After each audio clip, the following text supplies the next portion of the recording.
बहुत बहुत शुक्रिया अली रज़ा साहब, आपने हमारे लिए वक्त निकाला। मुझे सबसे पहले तो ये बताइएगा कि आप ई कॉमर्स की तरफ कैसे आए और आपने होलसेल बिजनेस कब और कैसे शुरू किया। कब आपने सोचा कि आप होलसेल बिजनेस से अर्निंग स्टार्ट करना चाहते हैं। बात है 2020 के मिड में, कोविड के दिनों में, जब नया नया कोरोना शुरू हुआ था। तो उन दिनों में मैं एक्चुअली जॉब करता था यहाँ ऑस्ट्रेलिया में, इंटरनेशनल स्टूडेंट हूँ। तो जॉब करता था, मेरी जॉब काफ़ी इफ़ेक्ट हुई कोरोना की वजह से, लॉकडाउन की वजह से। तो मैंने सोचा कि चले, मुझे अब इसका अल्टरनेट कोई ढूंढना चाहिए। तो ऑस्ट्रेलिया आने से पहले पाकिस्तान में भी मैं ई कॉमर्स में काफ़ी इंटरेस्टेड था, लेकिन रिसोर्सेज ना होने की वजह से मैंने कभी ध्यान नहीं दिया उस तरफ। लेकिन जब मैं ऑस्ट्रेलिया आया, फिर मुझे टाइम मिला कोविड के दिनों में, तो मैंने उसको दोबारा परस्यू शुरू करना चाहा। तो अल्हम्दुलिल्लाह उस टाइम से मैंने उसको टाइम दिया काफ़ी। तो 3-4 महीनों 5 महीनों में मुझे काफ़ी अच्छा रिस्पांस मिला सर ईवीएस की मदद से। और मैंने टीचर्स को और एनेबलर्स के ग्रुप को देखा, तो मुझे काफ़ी चीज़ें समझ आई, काफ़ी चीज़ें क्लैरिफाई हुई। तो मैंने फिर सोचा कि एट द एंड मुझे कोई मेंटोर चाहिए। तो फिर मैंने सर डॉक्टर कासिम साहब से रब्ता किया। सर मुझे ये बताइएगा कि ज्यादातर जो हमने अब तक इंटरव्यूज किए हैं वो वर्चुअल असिस्टेंट के होते हैं या प्राइवेट लेबल बिजनेस ओनर्स के होते हैं। तो होलसेल बिजनेस और प्राइवेट लेबल बिजनेस में क्या डिफरेंस है, ये थोड़ा सा बताइएगा। और ई कॉमर्स में जो लोग आना चाहते हैं उनके पास क्या स्किल्स होने चाहिए। सर होलसेल और प्राइवेट लेवल में 2-3 चीज़ों का डिफरेंस ये है कि होलसेल के लिए आपको ज़रा इन्वेस्टमेंट इतनी हैवी नहीं चाहिए जितनी आपको प्राइवेट लेवल के लिए चाहिए। और होलसेल में आपकी जो रैंकिंग है प्रोडक्ट की, वो आपको उस तरह से लीड नहीं करना पड़ता। और आपकी जो प्रोडक्ट है वो ऑलरेडी होलसेल की आपको पता है कि प्रोडक्ट्स अच्छी बिकती हैं। तो उसमें प्रॉफिट मार्जिन कम होता है प्राइवेट लेवल से। लेकिन होलसेल की प्रोडक्ट्स जो है वो स्टार्टिंग के लिए मेरे ख्याल से वो बेस्ट है। आप होलसेल से स्टार्ट करिए और देन आप ग्रेजुअली प्राइवेट लेवल की तरफ जाएँ आस्ता आस्ता। और कोई भी ई कॉमर्स का काम स्टार्ट करने से पहले बेसिकली आपको पहले उसका ओवरव्यू का पता होना चाहिए कि ये काम बेसिकली होता क्या है, किस तरह स्टार्ट करते हैं। और इसकी फिर आपको आस्ता आस्ता जब ओवरव्यू पता चलता है, फिर आप उसको अंदर तक देखना शुरू करते हैं कि इसकी डिटेल्स में क्या-क्या है, मुझे क्या-क्या चीज़ें और लर्न करनी है और क्या नहीं। तो उसके लिए ईवीएस बहुत ज़बरदस्त चीज़ है, जहाँ से आपको ए टू ज़ेड एवरीथिंग मिल जाता है। सर अभी आप होलसेल में किस तरह से काम कर रहे हैं, किस किस प्रोडक्ट कैटेगरी में आप काम कर रहे हैं, ये थोड़ा सा आप हमारे व्यूअर्स को बताएं। होलसेल में मैं यूके में काम कर रहा हूँ। और अल्हम्दुलिल्लाह 4-5 मंथ से मैं बहुत अच्छी अर्निंग कर रहा हूँ। और मेरी प्रोडक्ट जो है वो जनरल होम कैटेगरीज में आती है, जो कि इतनी मतलब कि जो जैसे कि एनेबलर्स का क्राइटेरिया है कि प्रोडक्ट में बैटरीज वगैरह नहीं होनी चाहिए, फ्लेमेबल ना हो, और ना वो टूटने वाली हो, जैसे कि ग्लास वगैरह। ठीक है, और इस तरह उन प्रोडक्ट्स को मद्देनज़र रखते हुए जो जो प्रोडक्ट्स का क्राइटेरिया उनका है, या जो सर कासिम ने अप्रूव की हुई है, वही प्रोडक्ट्स को मैं सेल कर रहा हूँ यूके में। और माशाल्लाह बहुत अच्छी ज़बरदस्त सेलिंग हो रही है। सर मुझे ये बताइएगा वो कौन से स्किल्स हैं जो बंदा ई कॉमर्स में आना चाहता है या होलसेल बिजनेस करना चाहता है, कोई ऐसे 2-3 स्किल्स होंगे जो उसको लाजमी आने चाहिए। आप चूंकि काम करें, आपका तजुर्बा है, आप थोड़ा सा गाइड करें। 2-3 स्किल्स में जो बेसिकली आपको एक कम्युनिकेशन आपकी अच्छी होनी चाहिए।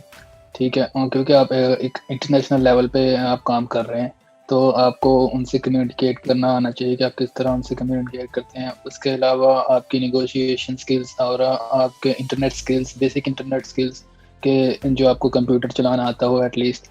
और इस तरह आप अपनी प्रोडक्ट और उसको अच्छे तरीके से फाइंड आउट कर सकते हैं, सर्च कर सकते हैं अपनी प्रोडक्ट को, उसको वेरीफाई कर सकते हैं इजीली।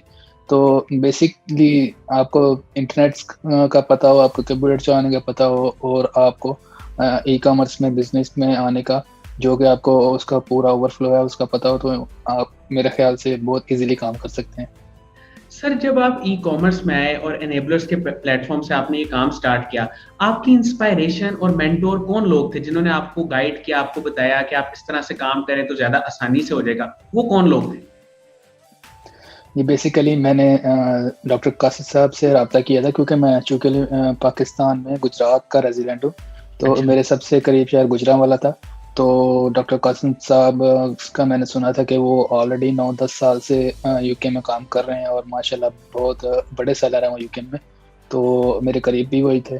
तो मैंने उनसे राब्ता किया और उन्होंने मुझे ए टू ज़ेड गाइड किया। मैंने उनको बताया कि मेरी सिचुएशंस ये हैं, मैं इंटरनेशनल स्टूडेंट हूँ, तो उन्होंने मुझे गाइड किया कि आपके लिए ये होलसेल फ़िलहाल सूटेबल रहेगा और with the passage of time जब आपके पास टाइम आएगा फ्यूचर में, तो आप अपना प्राइवेट लेबल आस्ते-आस्ते बिल्ड कर सकते हैं।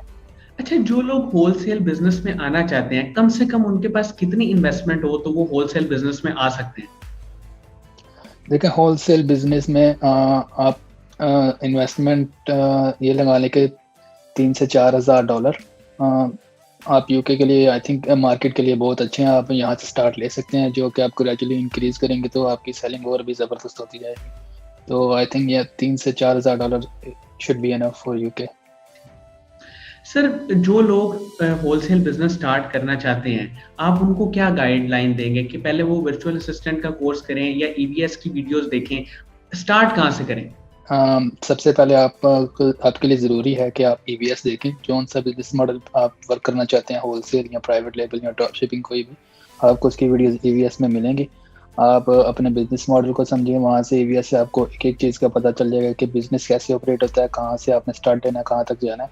ईवीएस के बाद अगर आपको रास्ते में आप स्टार्ट करें अपना काम, अगर आपको फ़ील होता है कि आपको मेंटोर की ज़रूरत है, तो आप मेंटोर की तरफ जाएँ। फिर आपको मेंटोर आपको पूरी तरह गाइड करेगा आपको ए टू ज़ेड, और जहाँ पे भी आप कभी फँसेंगे, जो कि आपको वैसे भी इनेबलर्स के रूप में काफ़ी आपको हेल्प मिल जाती है, लेकिन कुछ चीज़ें ऐसी होती हैं जहाँ पे मेंटोर आपको ज़्यादा जल्दी और अच्छी तरह आपकी हेल्प कर सकता है, तो फिर वहाँ पे आपको मेंटोर की ज़रूरत पड़ती है।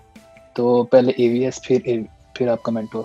सर, ई-कॉमर्स के फ्यूचर को आप कैसे देखते हैं कि आने वाले वक़्त में क्या ई-कॉमर्स की वैल्यू और ज़्यादा हो जाएगी और मार्केट में सैचुरेशन होगी, लोगों को यहाँ पे भी जॉब नहीं मिलेगी, या ऐसा नहीं होगा?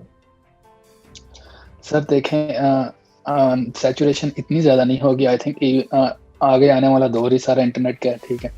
और मैं समझता हूँ कि जो अभी स्टार्ट ले रहा है पाकिस्तान में, आने वाले 1-2 साल में स्टार्ट ले रहा है, तो वो इंशाल्लाह पाकिस्तान में आने वाले 5-6 साल में बहुत ज़बरदस्त वो रह जाएगा आने वाले फ्यूचर में, क्योंकि आने वाला टाइम इंटरनेट का ही है और लोग अब ज़्यादातर ऑनलाइन खरीद-फरोख्त की तरफ जा रहे हैं। पाकिस्तान में आने का आपका कब तक प्लान है? सर मैं पाकिस्तान में इंशाल्लाह विदिन अ ईयर और 2 आऊँगा। अभी यहाँ कोरोना की वजह से ऑस्ट्रेलिया ने बॉर्डर बंद किए हुए हैं, तो जैसे ही इंशाल्लाह ओपन होते हैं तो मैं ज़रूर पाकिस्तान चक्कर लगाऊँगा।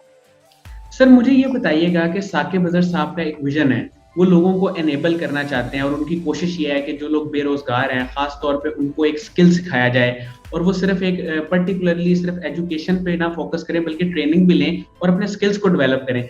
उनके विज़न के बारे में आप क्या कहेंगे?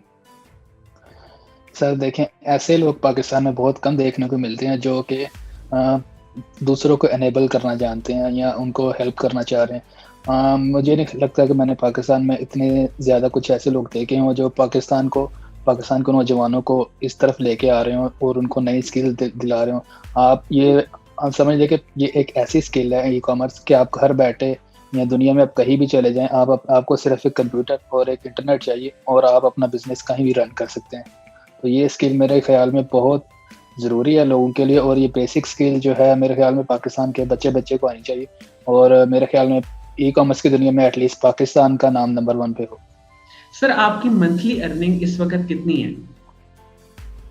सर मेरी मंथली जो सेलिंग हो रही है वो ऑलमोस्ट 5K को टच हो रही है, ठीक है? और मैं अभी स्टार्ट ले रहा हूँ क्योंकि ना मैं अभी पीपी से चला रहा हूँ, कोई ब्लीडिंग शीडिंग नहीं है, ये सारी ऑर्गेनिक सेल हो रही है और ये भी 5K को टच कर रही है, जो कि with the passage of time इंशाल्लाह इंक्रीज़ होगी। सर, आखिर में बस मैं ये कहूँगा कि हमारी यूथ को आप क्या सजेशंस देंगे, जो मायूस हो जाते हैं, जिनको ई-कॉमर्स की जल्दी समझ नहीं आती, वो किस तरह से इस काम को सीखें? सर मैं आपको अपनी बात बताता हूँ कि मुझे तकरीबन 6 महीने लगे थे, क्योंकि मुझे तकरीबन 6 महीने लगे थे सिर्फ ईवीएस को ख़त्म करने में, सिर्फ होलसेल और प्राइवेट लेबल की वीडियोस देखने में। तो आप देख लें कि मैं सिर्फ रोज़ की 1 वीडियो या आधी वीडियो देखता था, लेकिन मैंने छोड़ा नहीं है काम। आप बस चलते रहें, रेंगते रहें, और एक ना एक दिन आएगा कि आप अपने मकसद को अचीव कर लेंगे। कभी भी जल्दबाज़ी ना करें, बस with the passage of time आप सब्र के साथ चलते रहें और आप इंशाल्लाह एक दिन ना एक दिन अपना गोल अचीव कर लेते हैं। तो इंशाल्लाह आपको बस चलते रहना है और आप अपना गोल पा लेंगे। बहुत बहुत शुक्रिया अली रजा साहब, आपने ऑस्ट्रेलिया से हमें ज्वाइन किया और हमें अपने कीमती वक्त में से थोड़ा सा वक्त दिया। मैं बड़ा शुक्रगुजार हूँ आपका। थैंक यू सो मच, बहुत बहुत शुक्रिया। अल्लाह हाफिज।